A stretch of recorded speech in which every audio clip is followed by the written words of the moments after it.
के पवित्र माह को लेकर योगी सरकार सख्त नजर आ रही है और कावड़ मार्गों पर नॉनवेज पर पूरी तरह प्रतिबंध लगा दिया गया है। साथ ही साथ क्या कुछ और दिशा निर्देश जारी किया गया है, हमारे साथ बातचीत करने के लिए उत्तर प्रदेश सरकार में आयुष मंत्री दयाशंकर मिश्र जी हैं। मंत्री जी, क्या कुछ सरकार की तरफ से इस बार दिशा निर्देश जारी किए गए हैं कावड़ियों के लिए, उनके पवित्र यात्रा के लिए? इस सावन के पवित्र माह में इस यात्रा की शुचिता और पवित्रता में पारदर्शिता बनाए रखने के लिए सरकार बड़ी जागरूक है और सरकार ने जो एडवाइज़री जारी किया है, आपने देखा कि पिछले वर्ष से जो शुरुआत हुई, अब धीरे धीरे इसको बहुत अच्छा कर लिया गया है। अब आज दुकानों पे कहीं किसी के मन में ये डर नहीं रहता कि दुकानदार कौन है, क्या है। काम करने वाले लोगों के प्रति भी लोगों ने अपने चीज़ों को डिस्प्ले में रखा है, तो वो एक हमेशा के लिए है और सदैव के लिए, सबके लिए है। समाज के हर व्यक्ति को इस बात का, जैसे कोई दुकानदार अगर मिलावट करे, कोई मिलावटी खाद्य पदार्थ भी बेचे,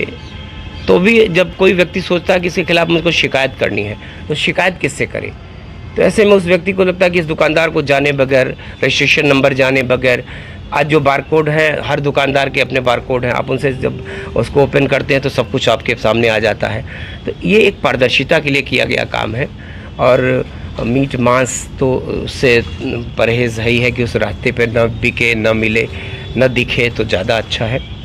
लोग उसमें सहयोग भी कर रहे हैं और सब लोग खुल के बड़े अच्छे मन से उस पर काम भी कर रहे हैं। तो ये जो एडवाइज़री है उसका बस एक ही मकसद है कि इस यात्रा की पवित्रता को, शुचिता को, और जो मैंने कहा कि जो पारदर्शिता है, कावड़ यात्रियों को जितनी सुविधाएं सरकार देती है वो सरकार कहीं ना कहीं से उस सरकार के लिए एक बड़ा खुशी का मौका रहता है। वगैरह कराना, चाहे पुष्प वर्षा हो, चाहे उसकी निगरानी हो, चाहे पुलिस प्रशासन के द्वारा रास्ते में किसी तरह का कोई ऐसा उनके साथ अभद्रता न हो। तो कुल मिला के एक बड़ा कामयाब सावन माह पिछले वर्ष भी बीता था और इस बार भी कुछ जगहों की जो शिकायतें थी उनको दूर कर लिया गया है। तो इस बार की जो कावड़ यात्रा है उत्तर प्रदेश में बड़ी ऐतिहासिक होगी और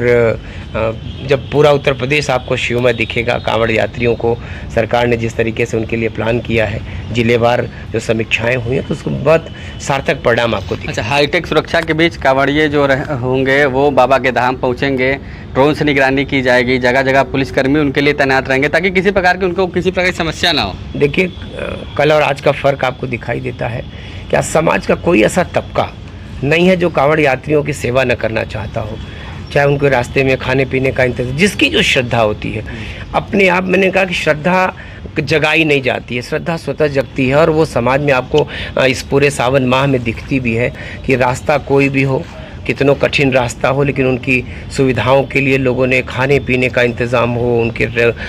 रुकने ठहरने का जो इंतज़ाम है सरकार भी करती है और समाज के लोग भी, सामाजिक संस्थाएं भी। मैंने देखा कि यहाँ बनारस की बात करें तो प्रयागराज से बनारस वाला जो एक लेन है हाईवे का, उसको रिजर्व किया गया है कावड़ियों के लिए। देखिए, क्या है ना कि जब ट्रैफिक रहेगा, गाड़ियाँ चलेंगी तो कोई ना कोई दुर्घटना होगी, तो इसलिए उस किसी भी दुर्घटना को रोकने के लिए सरकार ये जो करती है, लोगों ने अपने को एडजस्ट भी कर लेते हैं, लोग एक ही लेन से सब कुछ हो जाता है। और ऐसा नहीं कि उनको लावारिश छोड़ दिया जाता, उस रास्ते पर भी ट्रैफिक अच्छा हो, इसकी चिंता करने के लिए ट्रैफिक पुलिस से लेकर पूरा प्रशासन, चूँकि सारे थाने जितने भी पुलिस के लोग हैं, ट्रैफिक के लोग हैं, सब लोग काम करते हैं, तो किसी की तरफ से कोई ढिलाई नहीं होती, तो उसका परिणाम आता है कि कहीं परेशानी नहीं होती किसी को। अच्छा मंत्री जी, जो गाइडलाइन जारी किया गया है कि कावड़ मार्ग पे नॉनवेज नहीं बिकेगा, अगर जो इसको फॉलो नहीं करेंगे उनके खिलाफ सख्त कार्रवाई होगी? मुझको लगता है कि सभी फॉलो करेंगे। कोई व्यक्ति